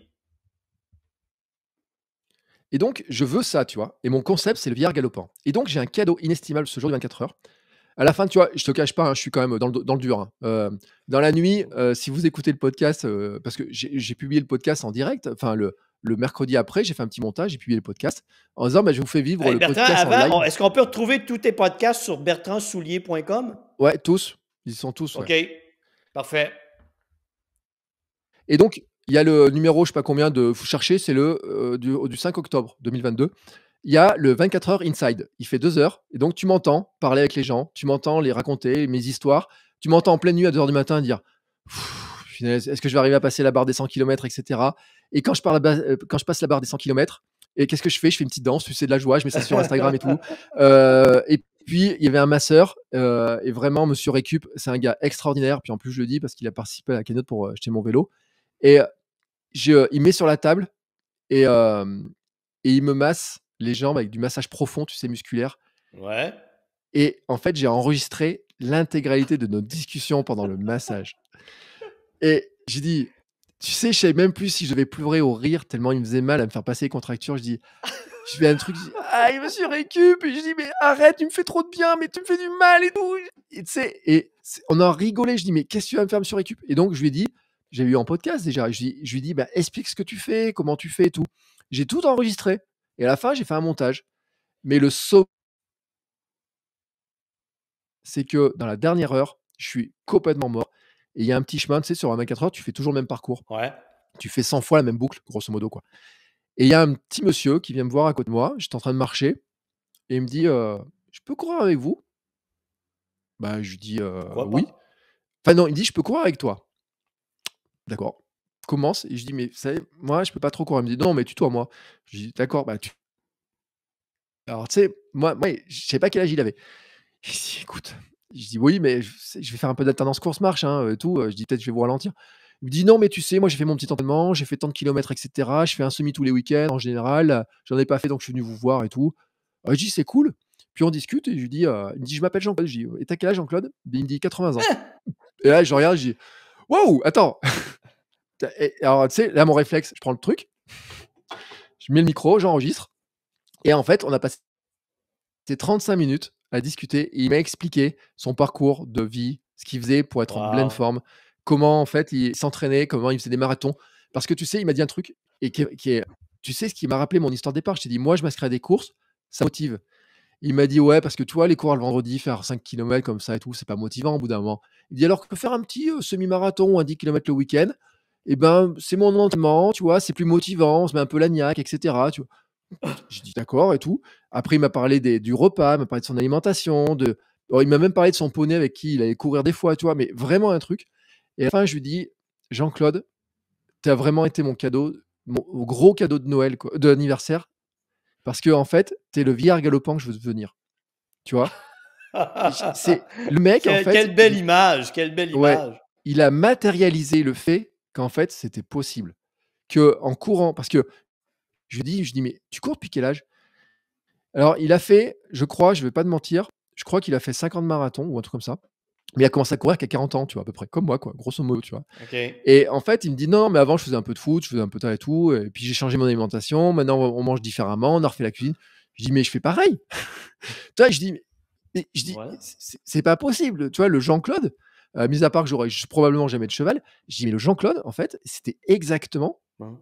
Ce que tu veux devenir. que ce que je veux devenir et que la méthode que j'ai choisie» et je lui ai dit: «Jean-Claude, tout ce que tu m'as dit, ça valide exactement le parcours que j'ai envie d'avoir et ce que je veux faire». Je dis: «C'est dingue». Je dis: «C'est complètement dingue cette histoire-là». Je dis et tu vois, à la fin, je lui ai dit: «Mehdi», je dis: «Mais Mehdi, c'est toi qui m'as envoyé?» Il me dit: «Bah non». Je dis: «Mais comment il m'a choisi moi? Comment, tu vois, il m'a choisi pour que je sois ce». Il me dit: «Je sais pas», il me dit: «Mais quand j'ai vu qu'il discute avec toi», j'ai dit: «Franchement», il m'a dit: «J'étais heureux pour toi». J'ai dit: «Mais franchement, c'est un cadeau inestimable», tu vois? Et qui m'a renforcé dans ma vision de Ouais. dire: «On va être champion du monde de notre monde, on va être des vierges galopants. Pour devenir un vierge galopant, faut se mettre des objectifs, pas trop haut, mais suffisamment challenging et cetera», tu vois? Pour avoir des trucs comme ça. Ouais. Il faut s'entraîner régulièrement, mais il faut pas non plus tuer son corps, tu vois? Faut pas aller dans des trucs qui Et vont tuer le corps et voilà. cetera. Faut avoir Et je suis l'équilibre, tellement d'accord avec toi. Je suis tellement d'accord avec toi. lutter contre la Est-ce que tu sédentarité. réalises, Bertrand, est-ce que tu réalises, Bertrand, que tu as énormément de succès comme podcasteur parce que tu racontes ta vie, tu racontes la vie comme elle se déroule et que les Mmh, gens ont besoin de ça? bien sûr, mais et je vais te dire un truc, bon, vous écoutez pas tout, en fait, parce que ceux qui écoutent le podcast, savent que j'ai des espaces privés. Si tu payes à ma communauté ou sur Patreon, tu as le Ouais. podcast privé et dans le podcast privé, j'ai dit tout à l'heure à une coachée, je lui ai dit: «Je crois que c'est un peu mon divan de psychiatre», tu vois? Mais, en fait, je m'installe sur mon divan à moi, les gens m'écoutent et je raconte un peu, tu vois, les coulisses, un petit peu comment ça peut être difficile, tu vois, des fois, les trucs que je pense.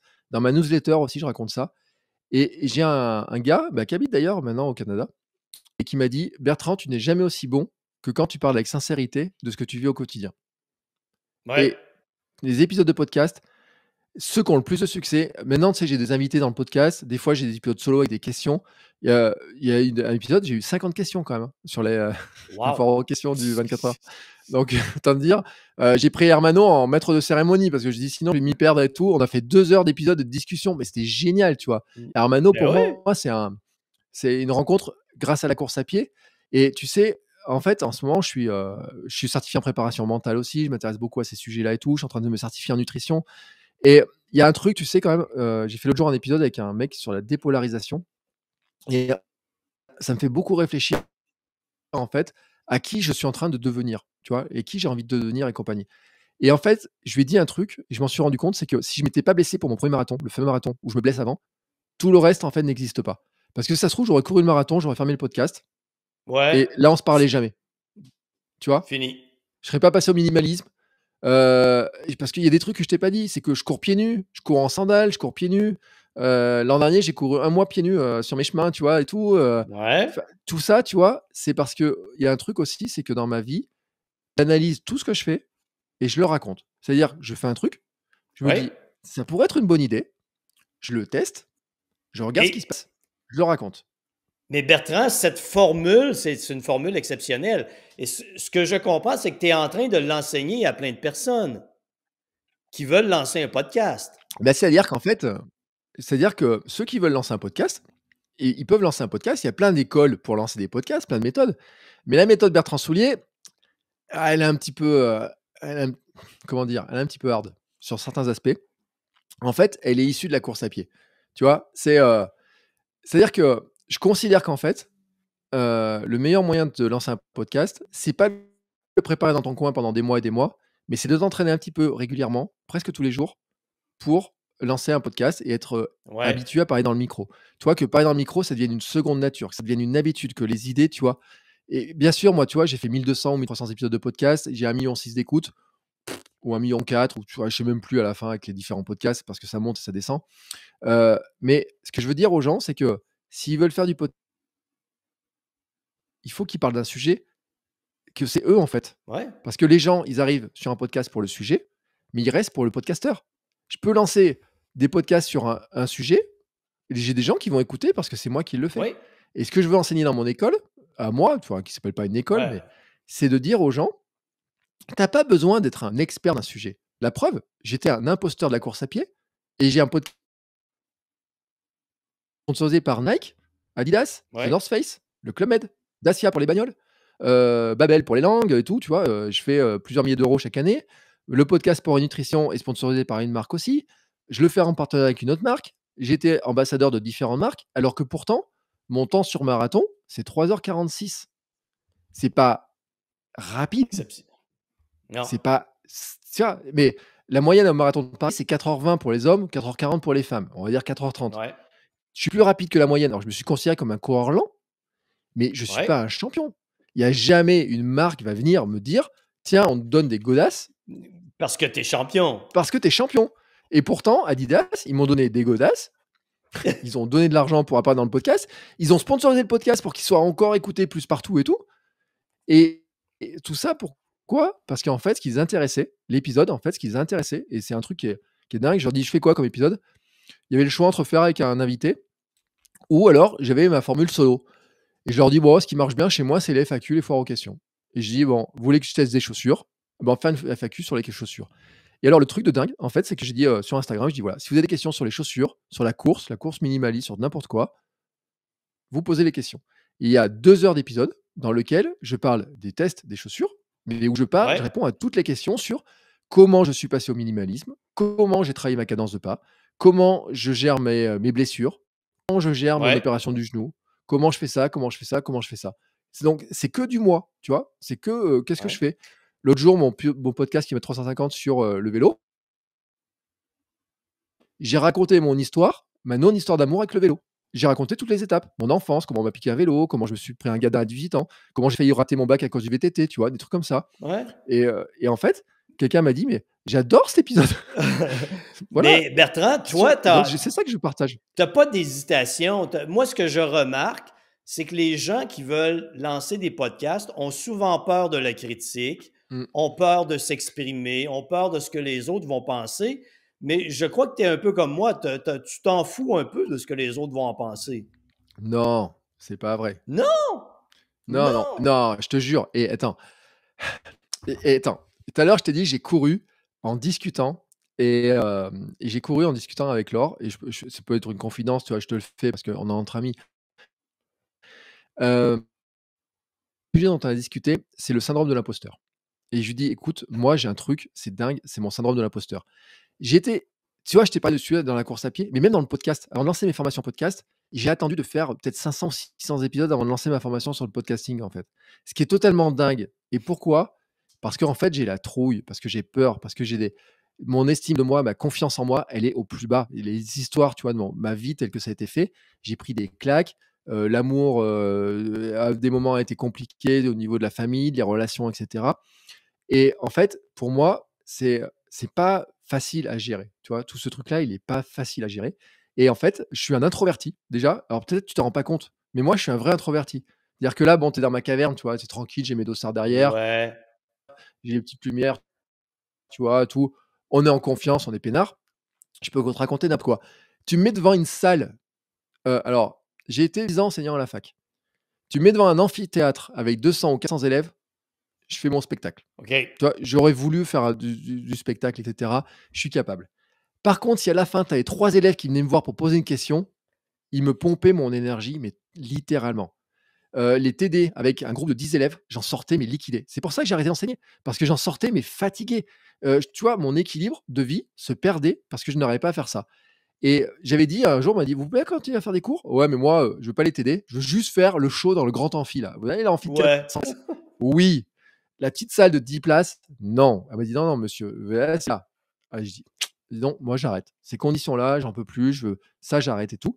Donc je suis un introverti, la présence des autres me me me me plombe le moral, mais vraiment très fortement.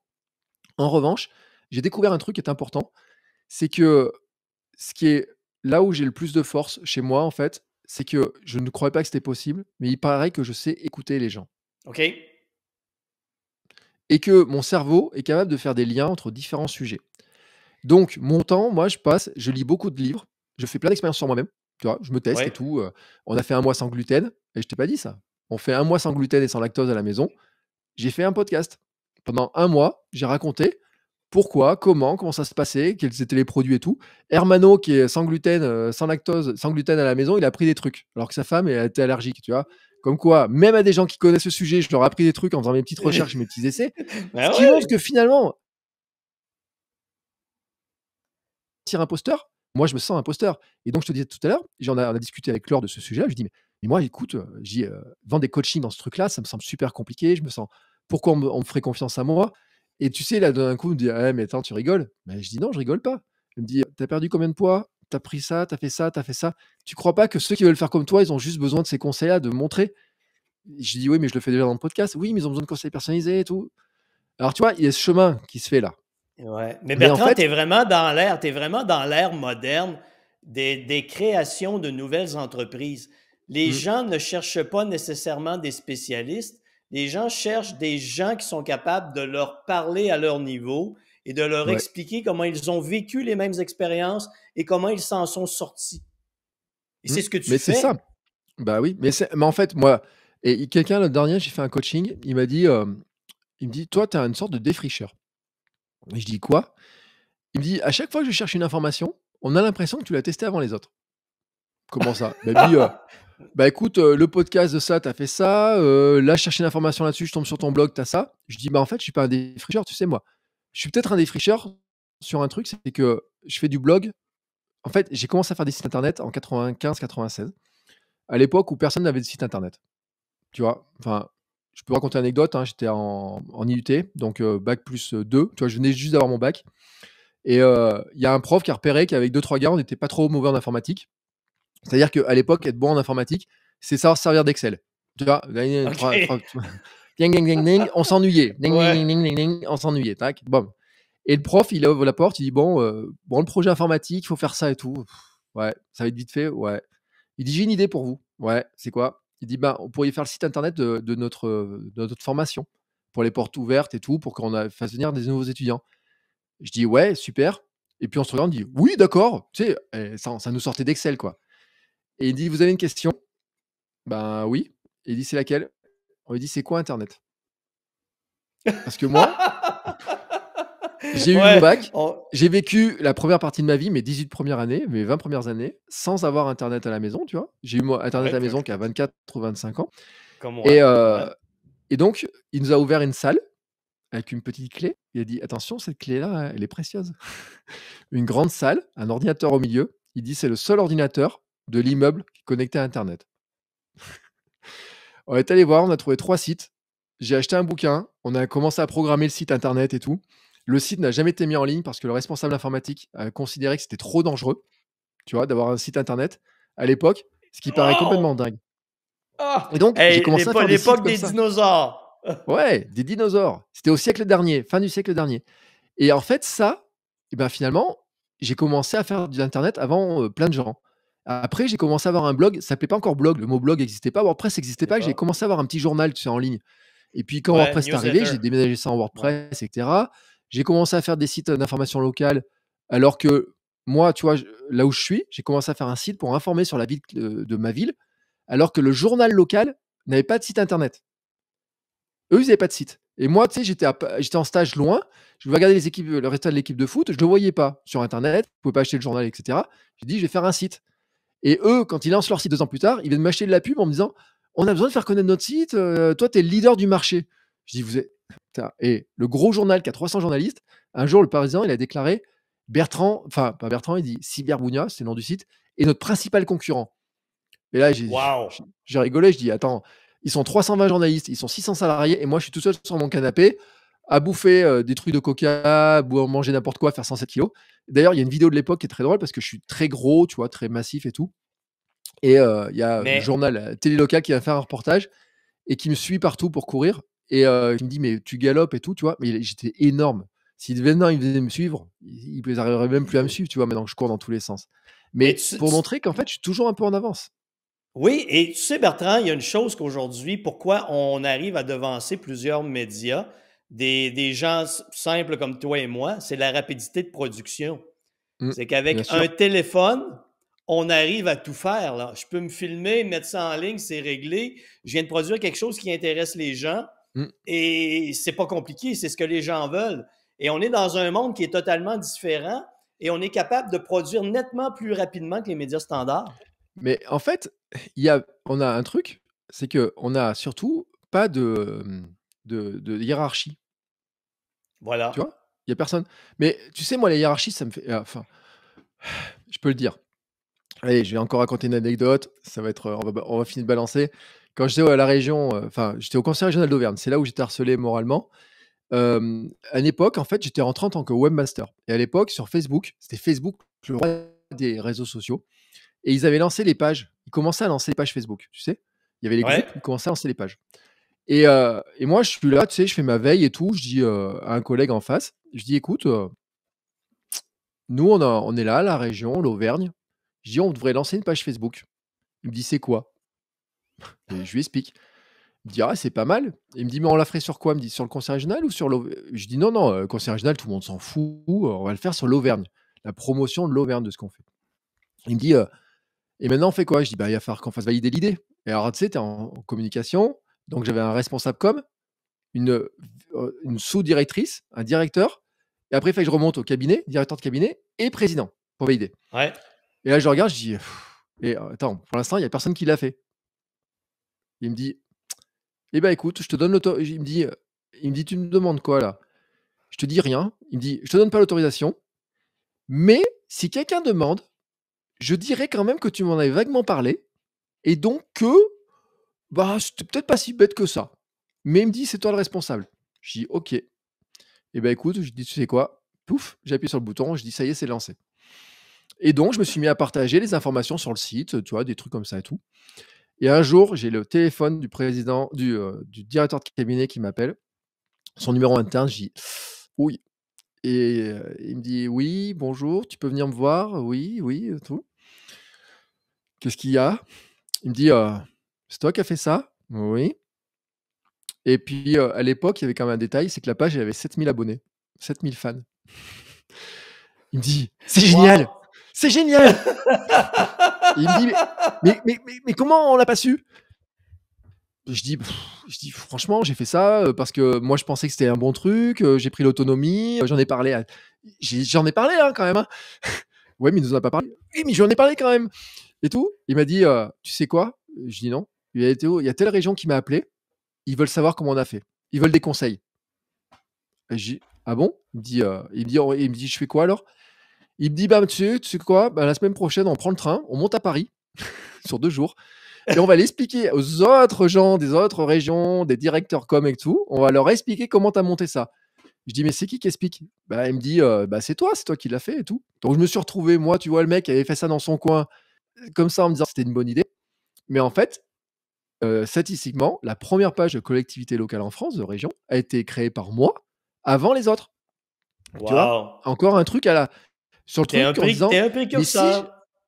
mais si j'avais attendu que ma directrice de communication adjointe, que le dire et en plus il était vieillot, costume 3 pièces, petit truc et tout, il sentait la naphtaline, tu sais et compagnie, formé dans les années Mitterrand, enfin tout. Si ça remontait en truc, après ils auraient dit: «Il faut poser le pour et les contre, il faut qu'on en parle encore en directeur de cabinet, il faut qu'on en parle à 5 à 5, hein? Fais-moi une Ah, note ça interne, peut fais-moi une note arriver. interne, fais-moi une note interne». On se retrouvait troisième ou quatrième, tu vois? Il y a quelqu'un qui sera allé Mmh. plus vite que nous.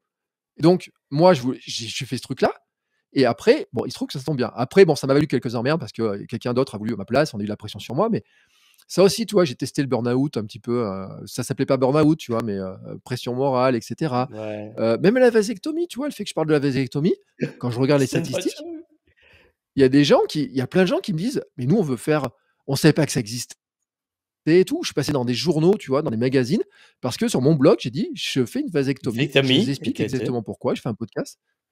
Et j'ai expliqué ça, et les gens ils me disent: «Mais je savais pas que c'était possible, mais je savais pas ça». Tac, et je me suis devenu à faire des conseils en vasectomie, tu vois? L'autre jour encore, quelqu'un qui m'a dit: Ah! «Mais tu as payé combien? Tu as fait ça et tout? Comment ça s'est passé?» L'autre jour, un mec en vélo me dit: «Tu crois que je pourrais faire du vélo avec?» Je lui dis: «Ouais, mais t'inquiète pas, ça va se passer comme ça, comme ça». On a parlé des aides, tu vois?